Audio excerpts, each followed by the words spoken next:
Again, we return now to our study of defending our faith through the science of apologetics, and we've been looking at the four alternatives to explaining reality as we encounter it now. We looked first of all at the possibility that everything is an illusion, and borrowing heavily from the arguments of René Descartes, we eliminated that option. Then we spent quite a bit of time looking at various theories of self-creation, all of which collapse by their own weight because they are at the center of their thinking irrational and anti-reason. We got rid of that one. And we noticed that the two that are left both contain the idea of self-existence.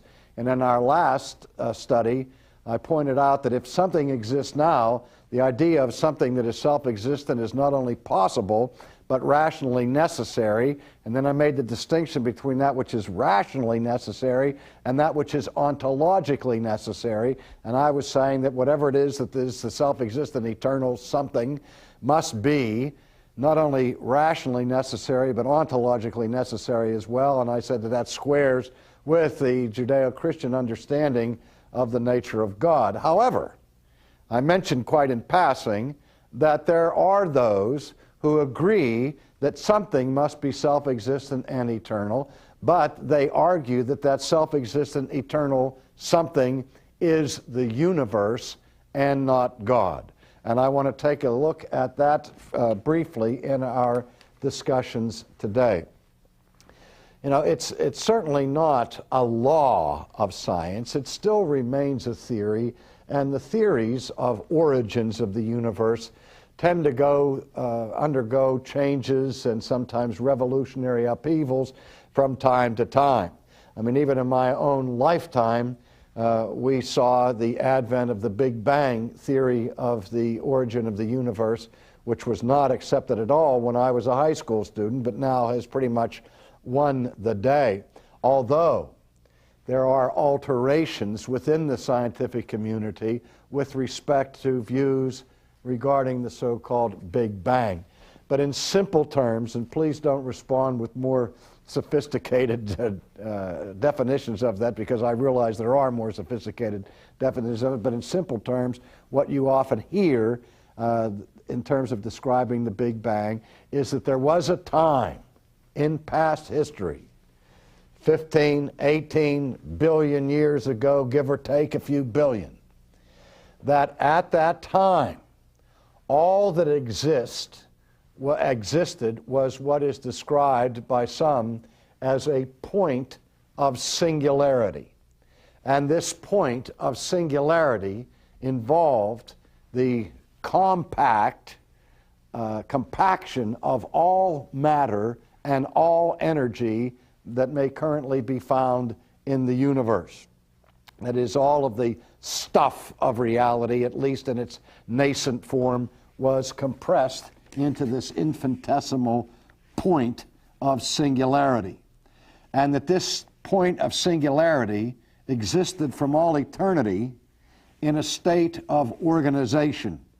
That is, it was compacted in a steady, organized, stable way. And then at some point, 15 to 18 billion years ago, this point of singularity, for reasons unknown to us, exploded. And out of that explosion came the combining together of certain gases and elements and so on to form other gases and to form the material universe as we know it today. Some have tried to trace the origin of the universe back to the last nanosecond of existence, going right prior, just right after the actual explosion itself. And again, the theory is that the universe now is in a state where everything is moving from organization to disorganization or equilibrium.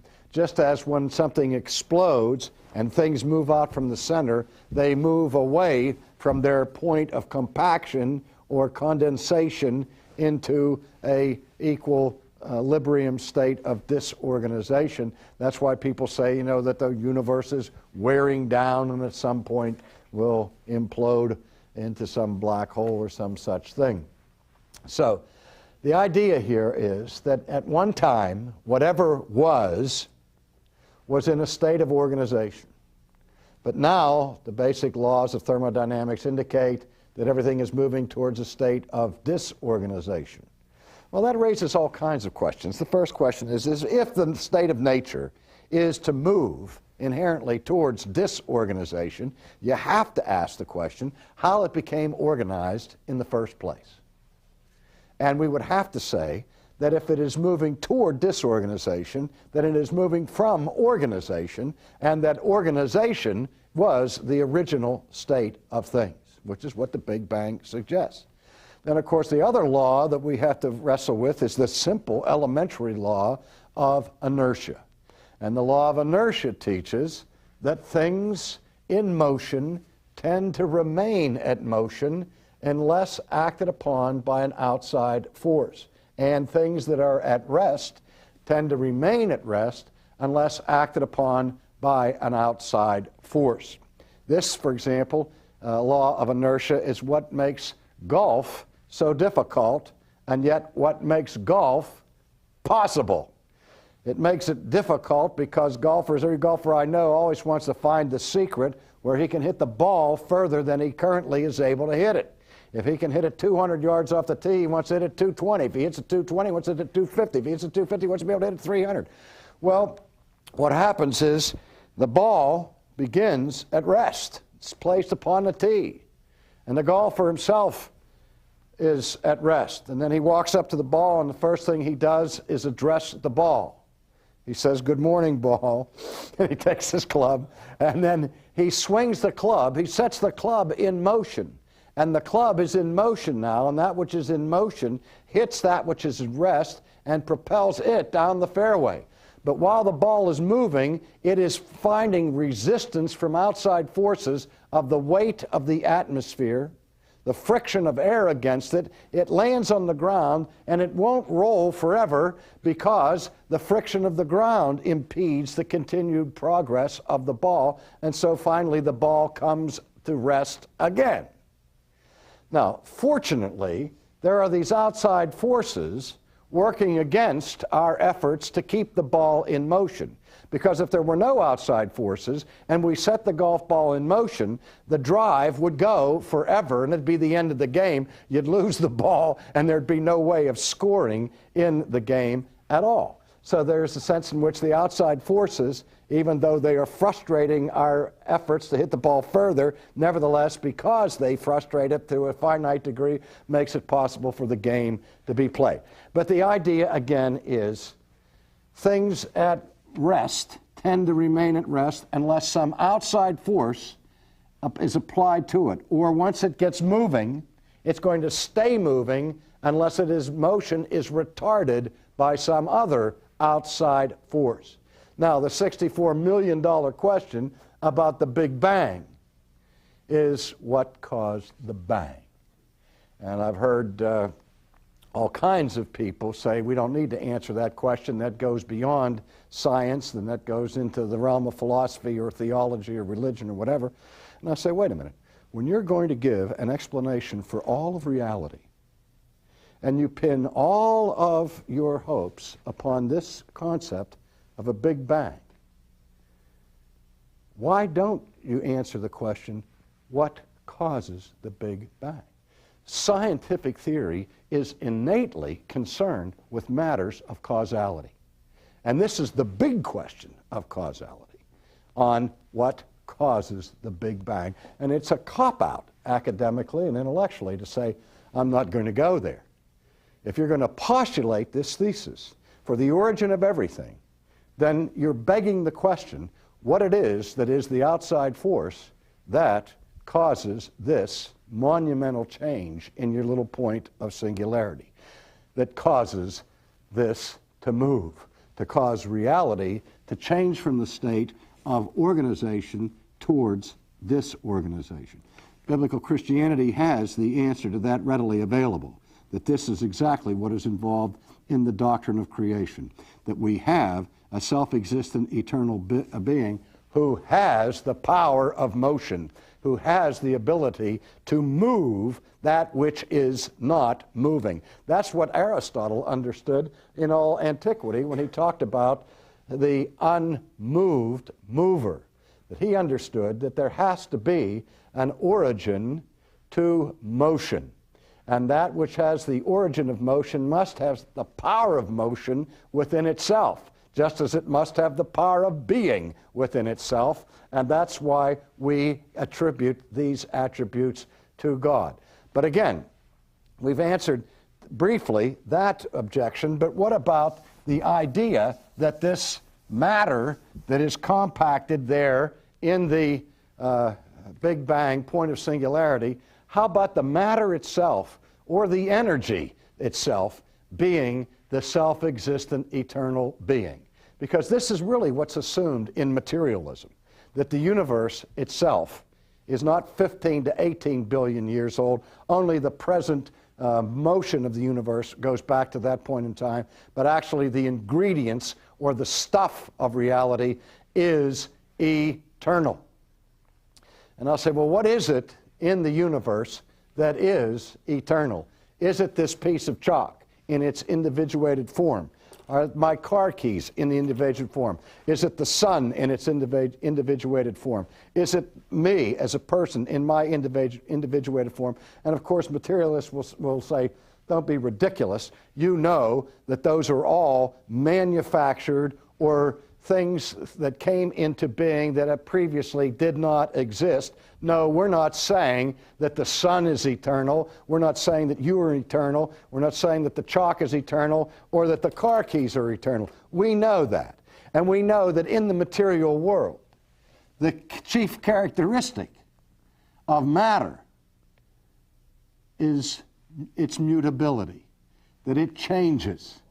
And it changes from one state into another state, so that it is not stable eternally. And therefore, it is in process. It is in a state of becoming and not in a state of pure being. So anything that we find within the universe that is changing, that manifests contingency, that is dependent or derived from anything else, cannot be the ultimate core of being of the universe that we're describing here in terms of self-existent eternal something. But here's what the materialists will say. They will say, okay, we grant that this eraser or this piece of chalk is not the eternal reality that is self-existent, but it is made up of elements that are generated by a self-existent eternal something. But that this self-existent eternal something, contrary to you religious people, is not transcendent, but rather it is immanent. That is, you don't have to appeal to something above and beyond this world to account for this world. And I mean by the world, the universe. Because what Christianity teaches, what Judaism teaches, what Islam teaches, is that outside of the whole realm of the creaturely universe stands this self-existent eternal being that we call God, who is the creator of all things, and in him all things live and move and have their being. And so we say that one of the chief characteristics about God is that he transcends the universe. Now the materialist comes along and says, yes, I understand that there has to be something that is self-existent and eternal, that must have the power of being within itself. I don't want to retreat, as many of my colleagues do, to an idea of self-creation. I grant that that's absurd. So we have to have a self-existent eternal something, but I'm not going to grant to you, O Christian, that this self-existent eternal something is God, that he's a transcendent being. Rather, he is part of the universe, or it is part of the universe, or the sum total of the universe. But the sum total of the universe is, does that include this piece of chalk? Is this part of it? Well, if we're going to say it's the sum total of the universe, then we have to include this piece of chalk, and we know this piece of chalk is not self-existent and eternal. because this piece of chalk can disintegrate. I can break it in half. I can reduce it. I can change it. It goes through a process. Well, you say, right, its individuated particular existence right now is contingent and all that, but underlying it somehow is some universal or elemental pulsating force that is the cause of the existence that everything that is. And this is this little, as yet undiscovered core or pulsating center of universe that is self-existent and eternal. This is the part that accounts for the explosion of that point of singularity, and all of the power of being is compacted and compressed into this little point, and then everything else later on ultimately is generated through the power that comes from this pulsating source. Now notice I use the word here, generated. That's why the first book of the Old Testament is called Genesis, coming from the Greek word ganao, which means to be, to become, or to happen. To make something come into existence is to generate it, to cause it to be. So here we have this isolated, hidden, unknown point within the universe that is the pulsating core of all reality that generates everything from the beginning.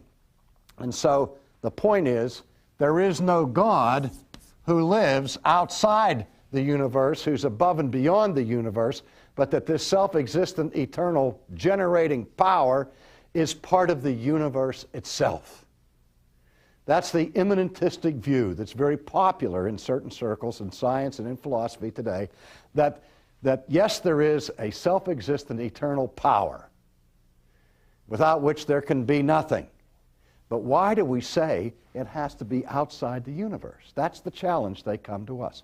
Why do they say it has to transcend the universe? Why can't it be a part of the universe itself?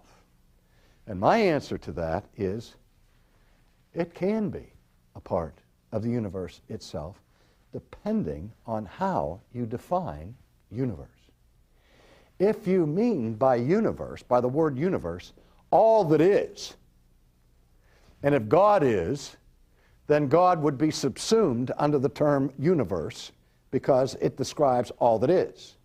If you mean by universe the created universe, then obviously you can't subsume God into the meaning of the term universe, but you have to distinguish between God and the universe. And the distinction that we make in theology about God is that God transcends the universe. But what we mean, and this is critical that you get this, what we mean by transcendence is not a description of God's location. Transcendence is not a geographical description. We're not saying that God is transcendent in the sense that He lives somewhere out there east of the sun and west of the moon. What is meant by transcendence in philosophy and theology is something is a higher order of being. That is, rather than transcendence being a geographical description, beloved, it is an ontological description. When we say that God is transcendent, we mean to say simply, He is a higher order of being than we are. He is a higher order of being than this chalk is. He's a higher order of being than the sun is. He's a higher order of being than pure energy is. That's what we mean by transcendence, that God is a higher order of being. We don't care where He lives. If you're saying that there is some unknown, invisible, immeasurable, pulsating point or core within the boundaries of the universe that is self-existent and eternal, from which everything else is generated, ultimately, what you're saying is that there is something here that transcends everything else out here. because you must distinguish between this being and all the derivative, dependent, derived, contingent things that are generated by and from it. Now we're just arguing over its name, whether the name of it is X or Yahweh. But no matter how you slice it, you're forced back to a self-existent, eternal being, from whose being and from whose power all things come into existence. Now, many Christians object at this point and will say to me, okay, we grant that philosophy and reason argues and demonstrates that you have to have a self-existent, eternal something. But how do we get from that to the God of the Bible? So far, all we have is Aristotle's unmoved mover. All we have so far is an abstract idea of self-existent, eternal being. You haven't come yet to the God of the Bible. And what is the connection it is raised? And it's a legitimate question between the God of the Bible and the God of the philosophers. As you know, most of what I've been saying in the last several lectures about this question of the existence of God has been based more on philosophy than on biblical exegesis, and I grant that. And my burden that I have now for the Christian community will be a burden I will address in our next session about the relationship between the God of the philosophers and the God of the Bible.